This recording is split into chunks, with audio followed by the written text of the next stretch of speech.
Ailəmizlə bərabər gəlmişik Nabranda Atlant İstirahət Mərkəzinə. Yetəri qədər də ailələr var. Uşaqlar burada hovuzu çox sevirlər. Uşaqlara görə gəldik ki, uşaqlar hovuzdan istifadə eləsinlər. Amma çox məyus olduq. Çox heyif burada qaldığımız 5 günə. Deməli, şikayətimizi bildiririk resepsiyonda və bizə verilən cavablar həqiqətən də çox məyus etdi məni. Bildiririk ki, anam da buradaydı, qardaşım da buradaydı. Onlar dayana bilmədilər, çıxdılar, getdilər, qalmadılar burada. Anam gedib şikayət eləyir. Deyir ki, resepsiyonda qapı bağlanır, içəridə kilitli qalırıq. İsti su gəlmir. Üzr istəyirəm ifadəmə görə, unitaz işləmir. Çox natəmizlik var. Orada səlahiyyətli şəxs anama deyir ki, xanım, keçmişə baxmayaq, gələcəyə baxaq, yaxşı olacaq hər şey. Neysə, düzəltmədilər. Anam yenidən gedir. Yenidən deyir ki, ay bala, bu unitaz işləmir. Bu problemlər var. Yenə deyir ki, keçmişə baxmayaq, gələcəyə baxaq. Axırda mən dözmədim.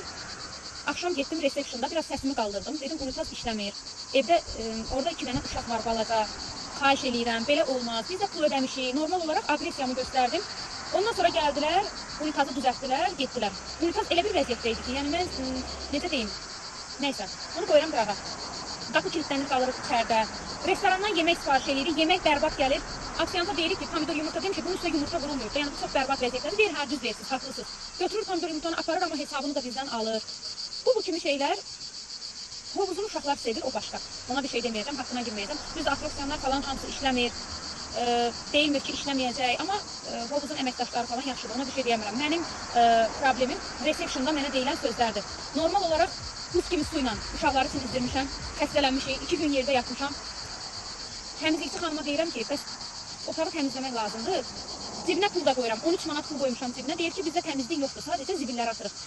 Gedir başqa təmizlikdən soruşuruq ki, bəs təmizlik var. Deyir ki, hörmət eləyəndə təmizlik olur.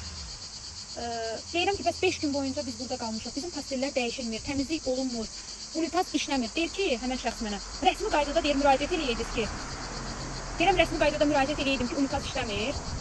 Deyir, məni gəlib tapıb deyəydiniz. Deyirəm, mən sizi nə tanıyıram ki, mən sizi gəlim tapım, sizə deyim. Stolda oturmuşuq, stol qırılıb.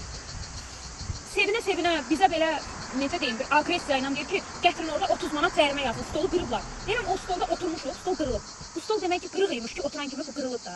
Nəysə, sevinə-sevinə 30 manatı gətirib onu da ödəmişik, problem deyil. Problem bilirsiniz nədədir? Problem ondadır ki, ora nəzarət olunmur. İnsanların haqqına girilir. 5 gün boyunca, 6 gün boyunca sən orada qalırsan, sən qaldığın yer təmizlənmir, pastellər dəyişilmir. Natəmizlik həddindən artıq çoxdur və sənə deyilir ki, dəsmal yerə düşüb, əlavə pul ödəməlisiniz, dəsmal sirklənibdir. Dəsmal zaten təmiz olsa niyə yuyulmağa göndərilsin ki? Deyirsən təmizlik deyir, əlavə pul ödəyəndə təmizlik olunur. Belə təmizlik olunmur, pastel dəyişilmir. Gəlib deyirəm, deyir ki, rəsmi qaydada gəlib müraciət. Deyirəm ki, anam gəlib 2 dəfə şikayət edib, deyir ki, elə şey olmuyor. Şikayət eləsəydi baxardılar. Deyirəm, sadəcə sakit mədəni formada deyildi, ona görə baxmamışsınız. Məni yalancı, deyirəm, anam şikayət edib, məni yalancı çıxardır ki, yox, elə şey olmuyor. Bizim edirlərəm. Yəni bu şəkildə sevinə-sevinə cərimə eləyir. Bu şəkildə insanların haqqına girmək olmaz. Hamımız Azərbaycanlıyıq, mən Azərbaycan vətəndaşıyam. Mənim hüquqlarım niyə görə tapdalanmalıdır ki? Mən qaldığım bir yerdə, ödəniş ödədiyim bir yerdə niyə görə istisi olmamalıdır, niyə görə unitaz xarab olmalıdır, niyə görə mən içəridə qalmalıyam, niyə görə təmizlik olunmamalıdır?